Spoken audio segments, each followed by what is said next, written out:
Went and bought this Dodge for 1,500 bucks. It was smoking, so I took all the spark plugs out, and now I'm trying to figure out if it's got a bad cylinder or what's going on with it. The back cylinder on the driver's side looks like it must have got hot or had some detonation going on, because the porcelain on the spark plugs all broke. And the back two cylinders on the passenger side look like they were burning some oil. I hooked up my compression tester, and all the cylinders on the right side were about 120 pounds. All the cylinders on this side were about 120, and the back two dropped off to 55 and 45. So I'm thinking I got a bad piston or bad piston rings because it's burning oil. Well, after I replaced the spark plugs, we took it for a drive with a trailer on to go pick up a horse, and we got to pulling up some hills, and the engine started detonating. And didn't sound too good. It sounded like a bunch of gremlins inside the engine, just swinging a sledgehammer in there. So we stopped and let the engine cool down for a while and started going again, and it kind of cleared up.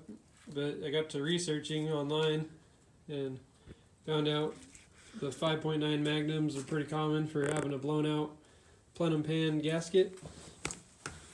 You can see right here the gasket was blown. It was blown out there, blown out here, and also right there and there. So I pulled the engine apart and pulled that pan off there, and that seemed to be what was causing the detonation, causing the air-fuel ratio to be too lean, sucking in all the oily gases from the crankcase into the intake manifold and burning those. But it's a pretty common problem on the 5.9 magnums, and hopefully getting this fixed should solve our problem. I'm working on the 5.9 magnum, making a plenum pan out of aluminum sheet metal, and it's supposed to be better than the stock steel sheet metal pan, because we got a blown out gasket, so hopefully this will fix it.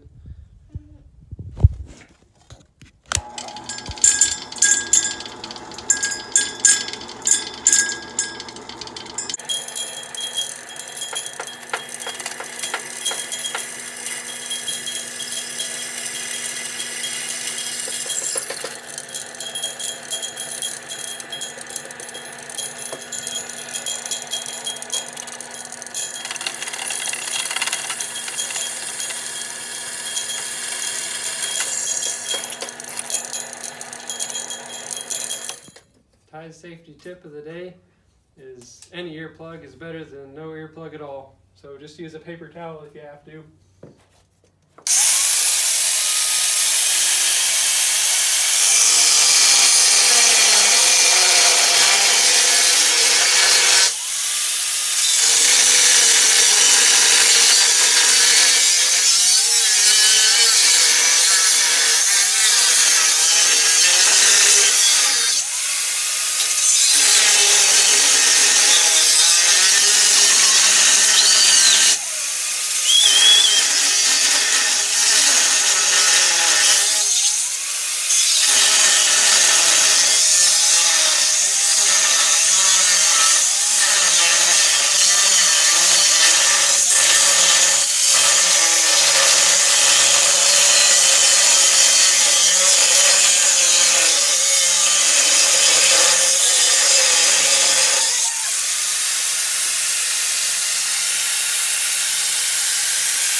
What I'm doing here is I got a 1 foot by 2 foot piece of 1/4 inch aluminum,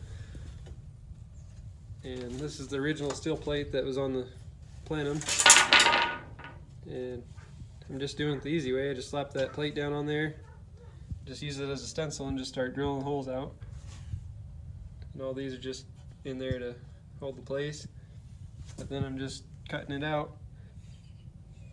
Super easy, saved me about 50 bucks. and have to order a pre-made one. Alright, now we got all the holes drilled, but we have a problem because the plate doesn't have enough play in between the aluminum plate and the steel plate. So when the aluminum expands against the aluminum intake plenum, those bolts are going to get in a bind, and you might end up just snapping off a bolt, and that bolt would fall right down in the engine. So you can see how these bolt holes aren't perfectly centered. So we're just going to ream them out a little bit and they'll work just fine. But now we got the holes reamed out, so they're a little bit better. But now you can see that the plate has a little bit of room to move and the bolts aren't in a bind. So as long as your bolts aren't in a bind, you should be alright. I got the plate bolted on there, and you just want to make sure that it's got a little bit of play in the bolt holes before you tighten it down, just to allow for any thermal expansion, so you're not like snapping a bolt off and having it fall down in the engine. But now I've just got to torque all the bolts down with my torque adapter on my T-handle, and I put a little bit of blue Loctite on there. This is how I test all the injectors before I put them back in, just to make sure that they're okay. Got my can of carb cleaner, and I just use the straw, drill a little hole in the valve stem cap, and I've just got a rubber valve stem. And then you just take the O-ring off the injector and slide it on there, and then you just pressurize it up. Then you just check for any leaks.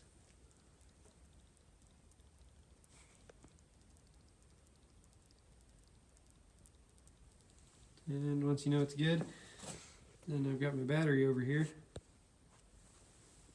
I've just got this little cord coming off, positive and negative. Just take and tap it on there.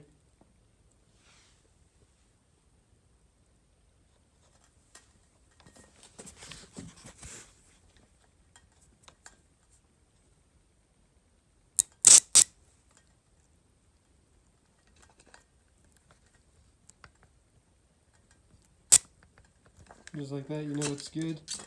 Pressurize it up again and do it a couple times.